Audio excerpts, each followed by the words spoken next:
Wow, it's bright today. This is Mike just checking in. 6 months ago I ended up I went to Manassa in Colorado. Man, for years and years, Jack Dempsey, the great boxer from 1919 to whenever. Look him up, look at his career, he's a great fighter. So I went down to the museum. It was always popping up in this kind of a cheesy boxing magazine, so I took a drive down there. When I got there, there was nobody there. The museum was closed, so I thought, nah, I'm not going to do this. So what I did was I walked into the local supermarket. It's a small town, and there was people working there. They were great. And I said, hey, I've travelled all the way, use the accent, for this museum, it's closed. And they said, oh, the mayor owns a supermarket. So I said, all right. She's in the back. So I went in the back. I forget what name was. It was Jane. I can't remember what it was now. I said, hey, Jane, how you doing? When's this museum opening? Pretending I knew her, pretending to use the accent. And eventually it wasn't going to happen. But these people called Michelle up. They called the lady who owns the museum, a great lady who owns the Jack Dempsey Museum.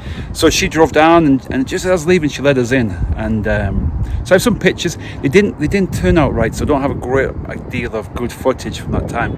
But I'll drop off. You know those guys who know John Gidney, local guy, great boxer, thunderous puncher, and I know John 800 years now, probably, from the Barrow Amateur Boxing Club. Great club with Pete Skirm, Frank Skirm, and all those Derek and all those guys down there. And he was going to go down. I've got some of John's pictures. He mailed them. We're going to donate them to the museum, so John's going to be famous. I just thought it's forecast to be. It's kind of heading to mud season now. It's really warm here. You can hear the wind. I'm sure the microphone picks it up. It's supposed to be rainy in Manassa. It's a 5-hour drive for me, so I'm going to drive 5 hours, meet Michelle tomorrow, and then we're going to put stuff up in the museum, take some pictures for everybody. And if you, Matt Christie from the Boxing News and John Denham and those guys, you should interview Michelle. I have her contact details. Something's happening down there. The bin's still okay here, the bear hasn't come. But here's some of John's. He uses a ballpoint pen. But look at the quality of this work. Look at that. That's Max Bear. The guy, he came after Jack Dempsey. Really, I don't think he took his career too serious, but a really tough man, big puncher, good-looking guy, bit of a playboy. Became a kind of an actor, a ref. Did Jack Dempsey referee one of his fights, or did he, Jack? Anyway, that's him. And here is the man himself, Jack Dempsey. So I have a bunch of these drawings, and they're all drawn by pen. And if you should check out John Gidney's work, he asked me to put a little thing in the bottom of John Gidney. Keep watching. I'll do some films. I won't be filming with them driving it. If I do, it'll be other people driving. And I've got Lee Marwood got me one of these selfie sticks. So they're kind of good for when you're hiking. So I can't hike this weekend, which, because I'm very OCD, is giving me some anxiety. But I'm going to drive down there now, 5 hours, and I will be there, and I'll take some videos. All right. Thank you, guys. Thank you. Bye-bye. Princeton. That's Princeton. Harvard's over there too. Well, we're heading, just stayed overnight in Alamosa, heading now to Manassa to meet Michelle Richardson for this hand over the John Gidney drawings. Oh, it's a cold one today, is it? Or a change in the weather. The 70,000 spectators pack around the ring in the blistering sunshine. The championship belt of gold and silk is paraded for all to see, symbol of every heavyweight king from John L. to Willard himself. Gloves have been brought out now, fitted to their big-boned hands.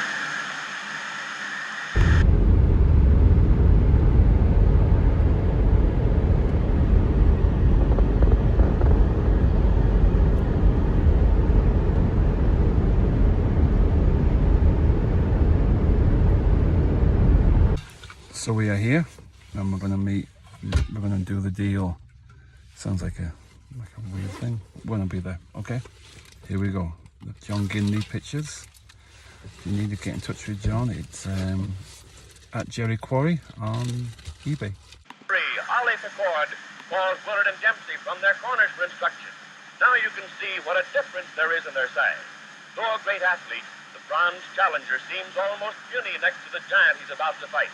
They listen quietly, almost without interest, to a story they know by heart. Sweat beating shoulders and foreheads. The crowd waits tensely. Who'll win? Willard with his fine jab and smashing uppercut, or Dempsey with his speed and the best left hook of all time? Round one coming up. The timekeeper jerks his bell cord. Somehow it jams, and Willard doesn't hear the faint sound over the excited yelling. Here's the man himself. Here's Jack Dempsey himself. And this is all done with the pen? A ballpoint pen. Oh my gosh. What do you think of that? I think that he has amazing talent. But I need to make a note so I can have a plaque. All done ballpoint pen. Yeah, all done in ballpoint pen.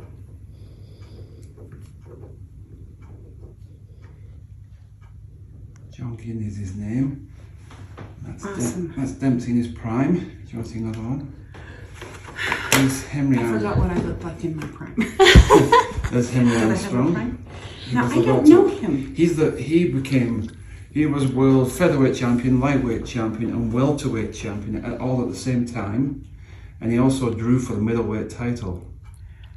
So the similar era, just a little bit after him, a little bit after Jack Dempsey. Okay, I need to... And this is just before.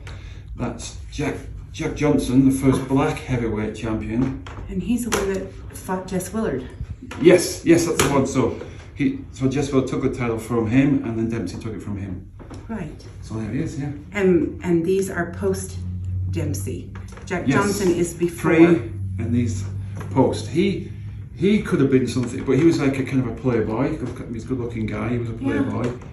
but he was a thunderous puncher, a really big puncher. That's Max Baer. That's amazing. He's also movies if you look him up because he's a good-looking guy. He's charismatic. He is. And he got beat by Primo Canero, this huge Italian. I think you might even have him in here somewhere. A huge Italian.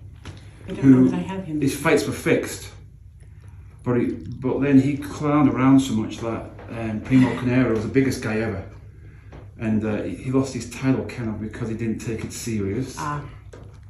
That happens. Oh, he's also do you know the Beverly Hillbillies? Right.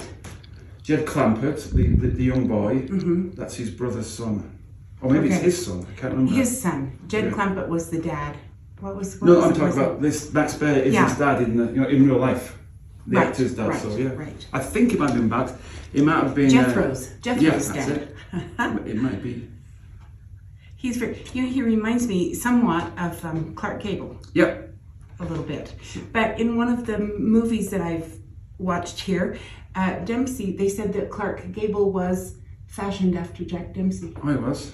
Yeah, That's I can what imagine that. Yeah, that's what one of them said in one of my films, and I thought that's interesting. If you watch the movie The Harder They Fall, it's with The Harder They Fall stars. Who's the guy who says in all the bars and all the towns and all the places? Dirk Bogarde is the manager. It's based on that story. It's kind of a fictional but not fictional story about how they built this guy up and thought he was better than what he was. He didn't realise they're all fixed fights. And then he starts to take some beatings. It's called The Harder They Fall. It's based on the big Italian guy and based on him too. He actually sadly killed someone in the ring. He did too? Yeah, and it might have been a couple. I think it dented his abilities, and I kind of like didn't want to, because he was just such a powerful man, big, Right. powerful guy. He had an irregular heartbeat. Wait, what was his name again? Homicidal. So there's Homicidal Hank, which is Henry Armstrong. He had a strange heartbeat that wasn't right. Okay. But what it did was it allowed him to fight at a higher pace than anybody else. So he used is it a handicap? I don't know. He had a bad heart. So he's Henry Armstrong. This guy came out of retirement to fight him. It was like, this is a racial fight. Really? In them days, yeah, of course. I'm so ignorant when it comes to But he was a nice something. guy. But they kind of, you know, they had that thing. What's it called? The White Hope. This is. Oh, the Great White Hope. He retired undefeated. I can't think of his name now. I'm blanking it. He retired undefeated. He was a big, strong guy, and he was really, really old. And they brought him back. So you can't have this black guy with the world title. And they brought him, but he just got picked apart and hammered. He was well past his best. It was because of him. He was driving so fast one day, Jack Johnson, through a.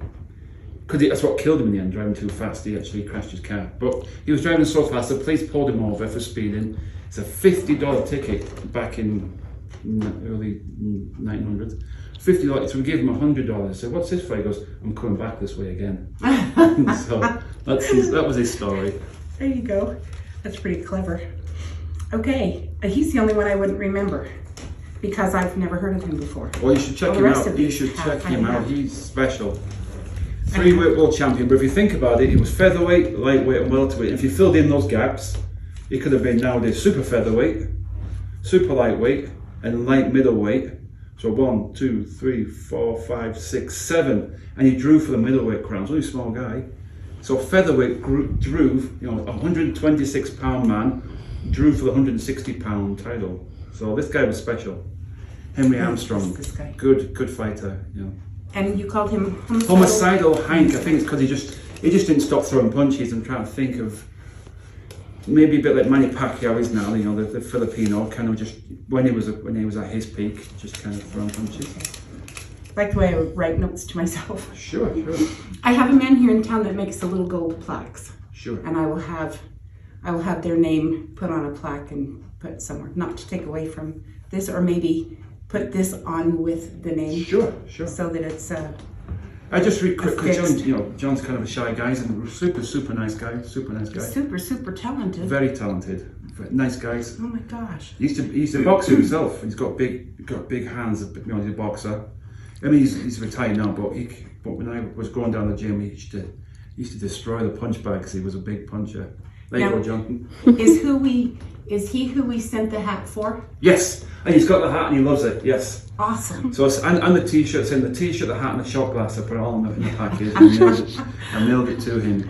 Well, I don't know what sizes I've got left, and I don't. The challenger crowd keeps on crowding. The instant he's in the open, he moves back again. His left whips in tirelessly and often. The blows miss or graze Bullard. Dempsey hasn't the range yet.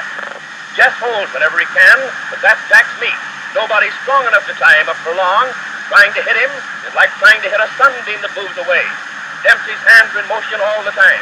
Bullard tries to block with gloves and forearms and elbows, but he's compelled constantly to retreat. What else can he do against the endlessly moving little man? When you're going away, you can't do much damage yourself. A champion is supposed to make the fight, but try as he will, it's far beyond Big Jess. But he hasn't been hurt yet. For all the charging, for all the blows, the tall Pine has suffered no injury. He's clever, knows how to handle himself, and in spite of his great size, he moves around quickly and gracefully. No, the little man won't get him. They maneuver around the center of the ring. Now watch, there's that big left, and Willard's down.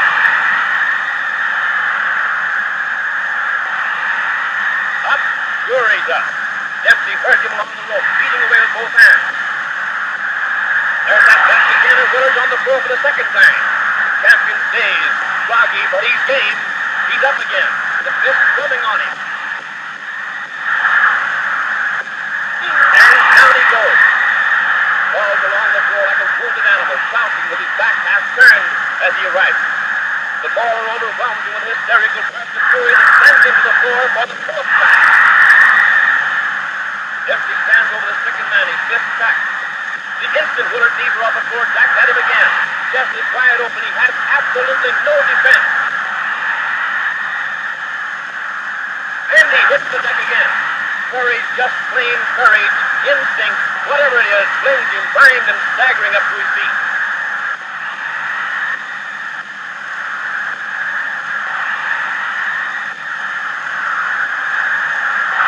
Willard wheels around the ring, powerless, with Dempsey pumping right and left into him. Clear across the opposite corner, and there he's taking it again. How can the man stand it? And there he falls, gloved hand feeling for the rope, trying to hold himself up. Then, painfully, he drags his back body to a half-erect position. But a right smashes into his side. Other rights crash to the head, and Willard collapses into a sitting position, dazed and helpless, after the most murderous beating a man ever took in the ring. And there's the bell. But no one hears it. Dempsey turns away. He seems doubtful, puzzled. Turns, and others rush jubilantly into the rope square. It's all over. Look directly at Yeah, you don't have to. So give me the story. So this is Jack Dempsey's house, Yes, and he was raised here. yes. And then how did he get involved with boxing? Do you know? Because this doesn't seem like a boxing area. This isn't a boxing area. The family came here from Logan County, West Virginia, and they were destitute when they got here. So this little house was given to them, and it was not airtight at all. But Celia Dempsey, Jack's mom, was happy to have shelter for her family. Jack was born in this little house, June 24th, 1895. He was the 9th of 11 children, and this is the entire house. So they were close, whether they wanted to be or not. Around 1905, when Dempsey was about 10 years old, the family pulled out from Manassa. Hiram, Jack's dad, had a hard time finding employment here, so he thought maybe he could get rich working in the mining camps. So they started going north to the mining camps. And of course, in the evenings after a full day of work, the miners had to let some of their steam off and relax and enjoy a little bit, so they would box. And Dempsey, right, bare knuckled, mostly just no rhyme or reason, just beat each other up. Men. Yes, doing manly things. Like me when I worked on the docks. Sure, but Dempsey was too small to work in the mines, so he worked with his mom in some of the eating houses and places where she worked, while Hiram and his brothers worked in the mines. But in the evenings, he would sneak out and watch the miners in the mining camps fight and brawl a little bit, and picked up some of his technique from watching them. And so, yeah, when he was about 14 years old, he felt like he wanted to be a boxer. By the time he was 17, he was boxing bare-knuckled under the name of Kid Blackie. Kid Blackie, yeah. And by the time he was 24, he was the world heavyweight champion, having beat Jess Willard That was a for the savage, title. That was a savage fight. It was. Dempsey was 6 foot, 180 pounds, and Willard was 6'7", 250. And he had never been downed in his career. Dempsey knocked him down 7 times in the first round. So that would have been a fight to see. I would love to have been there. Was it Doc Kearns, and they were ringing the bell, but the ring apron was over the bell and he couldn't hear the bell, Right. and he thought he'd won all the money. It's coming back to me now. Didn't they put some money on that? Doc Kearns put all of Jack Dempsey's wages on winning in the first round, and they thought they'd won, but they'd been ringing the bell and couldn't hear the bell. And Dempsey he'd left the ring, and Yeah, the film shows Kearns calling him back to the ring, come back. So, Dempsey's whole boxing career is just quite a story. I might add, back in the day when his mother was expecting him here in town, a peddler had come by and had asked for a place to rest and some refreshment, and she gave him a place to rest and offered him a cool drink. And before he left, he offered her anything out of the pack that she wanted, and she reached in and pulled out a book, and it was An American Gladiator, the story of John L. Sullivan. John L. Sullivan. And she said, if this baby's a boy, he's going to be the next heavyweight champion. And so, or whether it's predestined or foreordained or whatever, Dempsey had a mom that was determined to help him in any way that she could. He adored his mother. She was the strong parent. She was the good example. So, but yes, there's a lot of history in this little house. You met him as a child. I did. The cabin was moved here and restored prior to 1966. And Dempsey was contacted and told that his boyhood home had been restored and a park was made in his honor. So he came for the dedication. That was July of 1966. We have our annual Pioneer Celebration at that time, and Dempsey was parade marshal on horseback with the city mayor. Nice. And they were going down the parade route, and my paternal grandmother, who knew Dempsey very, very well, was so excited to see him. And as he approached our car, she started waving her handkerchief, trying to get his attention, and she dropped it. Now, whether that was accidentally or on purpose, I don't know. But anyway, Dempsey saw her handkerchief fall, and so he stopped his horse and climbed off, and he picked up her handkerchief, and when he returned it to her, he kissed her hand. And then he bent down and he spoke to me and wished me a good day and got back on his horse and finished his job as parade marshal. But such a nice man. Handsome guy, wasn't he? Well, yeah, 9, I guess I thought he was. I remember thinking, ooh, he was a big man on a big horse. But my grandmother was thrilled. We just put her in the car and she giggled and snickered all day long. She was so thrilled. But How old did he live to? Because he lived a fair age, didn't he? he did. He died 'Cause- just a month short of his 88th birthday. 88, because a lot of boxers don't always last that long No. if they've had a tough career. And he had a tough life. He but, did, yeah. He had full use of his mind. His was still mental sharp, still faculties, he was. But he had a very weak heart. Oh, he did. So, and that was after heart surgeries. But 88's impressive for the life he lived. He didn't have a weak heart in the ring, though, did he? No. When he no. fought, who was the Argentinian? Was it Firpo? Firpo. And they were knocking each other senseless, weren't they? Yeah. In fact, Firpo knocked him out of the ring. Yeah, and he had to get back in the ring. After he hit his head on the typewriter. And Jeez. he had a concussion. He said, I had 8 Firpos coming at me. All I could do is swing and hope that I hit one. And he hit Firpo and knocked him out. But 180 pounds. If you think about people that win the title now, they're about Tyson Fury's 6'9" and getting 260, 270, and there he is. What is he? 6'1", 6'2", Dempsey. 6 foot is what I read. 6 foot was it? 6 foot, 6 foot, and about 180. Think about the size difference now. I mean, Right. things have changed. But if you ask me who was most exciting, Jack Dempsey. Yeah, Absolutely. Jack Dempsey was so I exciting. keep thinking every year that his popularity is going to wane a little bit. And I'm always so surprised at the people that come to visit this little museum. And the very young can give me statistics Absolutely. that I wasn't aware of. So his memory is alive and well, and not just here in Manassa, but all over the world. He's still remembered. I told you about me writing to Max Schmeling, remember the German guy who was friends with Hitler, great person, but was Right. kind of...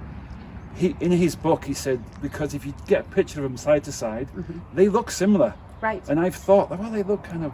And Max Schmeling said when he would go to fights, people would think he was Dempsey. And be like, hey, Jack! And he'd be like, no, I'm Max. Right. I never became friends. Right. And you see pictures of them stood arm around each other like this, and you're like, you could be brothers. Right. They really do look similar. Just missed each other in fighting terms because one he came after him, but Yeah, I have a picture of Dempsey and Schmeling in here. yeah, see, And they could be brothers. it Just could about, be. I mean, so. and Jack Max Schmeling lived to 99 years of age, sharp gosh. as a tack. Just before his 100th, he died. Just before, it was like 2005, I think it was. And I wrote to him up until that point. It was such a, he was my Jack Dempsey to you. There you go. Max Schmeling was my Jack Dempsey. I have Right. pictures of Max Schmeling up just of who he is. I think he's a better man than me. He went against Nazi Germany. I think I'd probably signed the Nazi. Yeah. I'd probably signed. Yeah. Well, Schmeling was in good graces with Hitler, and when he fought Joe Louis and won, he won great favor with Hitler for that. But when he lost the second time, That was the not end so of him. much. Right. When he beat Joe Louis, the first time, they showed the Joe Louis fight in all the German movie theaters for free across the country. Just because he beat the great American, the American Hope and stuff. But yeah. Took in the ring, and there's the bell. But no one hears it. Dempsey turns away. He seems doubtful, puzzled. Turns and others rush jubilantly into the rope square. It's all over. The quickest heavyweight knockout on record. Jack hurries out of the ring to avoid the crowd. But the timekeeper and referee Ollie McCord are yelling that it's not over. The bell had sounded before Big Jess was counted out. Where is the challenger anyway? Willard's chief second, Walter Monahan, and the other handlers have leaped into the ring to bring their man to. The champion seems helpless, but technically the fight is still on.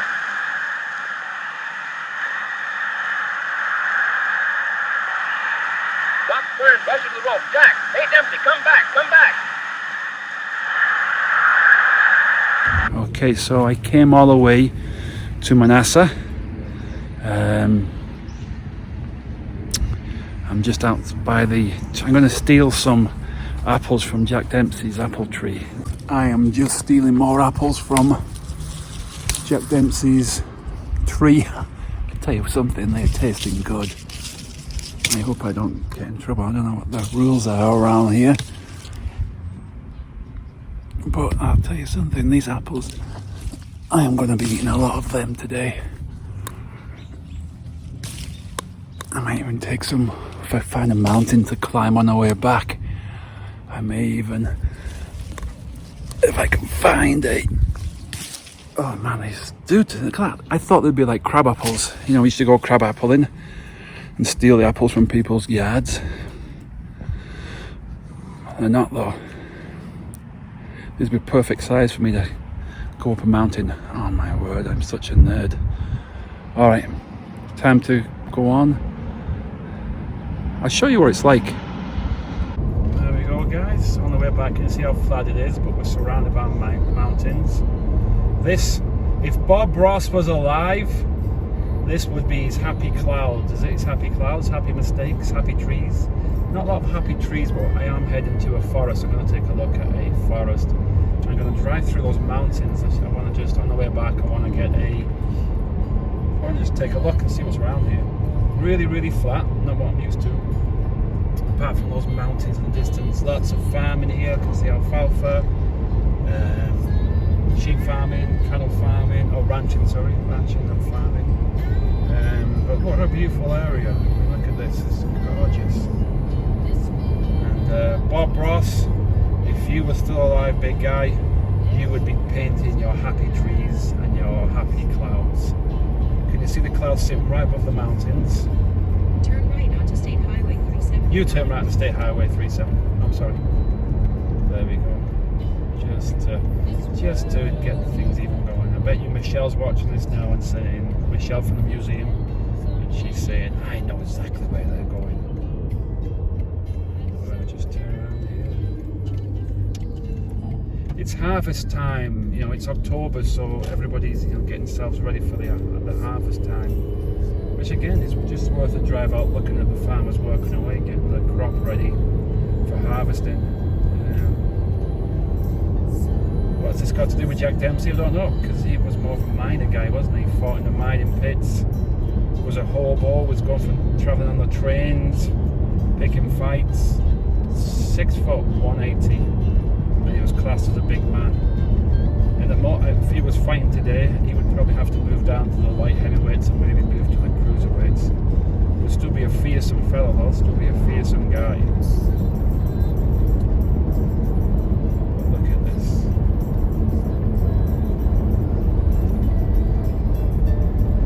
Just stopped on the way back for a scenic overlook. Look at this, for a scenic overlook.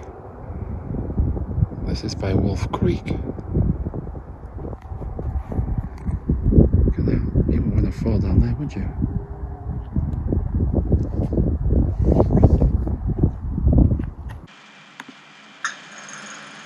Tucked away in the Catskills of New York, a teenage Mike Tyson dreaming of greatness would look to old fight films for inspiration.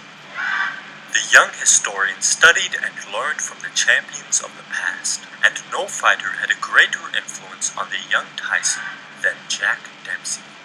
From his menacing scowl to his haircut and attire, everything he did was an homage to his boxing hero. The original little man that battered giants, the Manassa Mauler, was savagery personified. Rainy Day Boxing brings you Jack Dempsey, a boxing legend. Jack Dempsey is a very, very vicious man, ferocious and savage. So what you're saying, Mike, is that you got Jack Dempsey is one of the really great ball, man. I'm afraid of Jack Dempsey. Because of his ferocious intensity, no one likes him. No one likes him. Born 1895 in Manassa, Colorado, one of 13 children, Jack was raised in poverty. Determined to emerge from a life of struggle and make a name for himself, Dempsey left home in his teenage years and began his days as a traveling hobo. Jack made his living brawling men in western saloons for money. As a child, he developed his skills as a boxer by fending off bullies who teased him for his high-pitched voice, so by the time he was a teenager, fighting was all too natural to him. By clinging onto the brake beams underneath freight trains, Dempsey traveled the West, visiting all the mining towns and challenging the biggest man he could find to a dust-up. With a knack for fighting, his fists were the tools he used to survive. In comes this rough and tumble man from the West, a fierce puncher, a man who has been through the jungles. He has lived under the worst possible circumstances. He comes in and he proceeds to... Just driving back from Durango, all of the autumn colours are coming in. Just thought I'd stop, even though it's not boxing, just to show you. We're up high, and this is Twilight Peak. I don't know what height it is. We were in Durango, Colorado last night. A bit crowded, a little bit touristy, but people carving their names on the aspen trees, not good. That usually messes them up. They only have a thin bark because they photosynthesize through the trunk, and of course people want to put their names on it. But yeah, if you lift up the bark, you can get aspirin, the stuff that cures headaches. Anyway, I'll stop nerding out on trees. But yeah, here's the view. It looks awesome. No hiking today, just driving back. I don't know how you climb up. I'll just spin around these people here. There you go. I will stop nerding out and head back. There you go, guys. And here I am back home eating a nice bowl of pho. Hope you enjoyed the video, guys. Please click like and subscribe. Okay, thank you.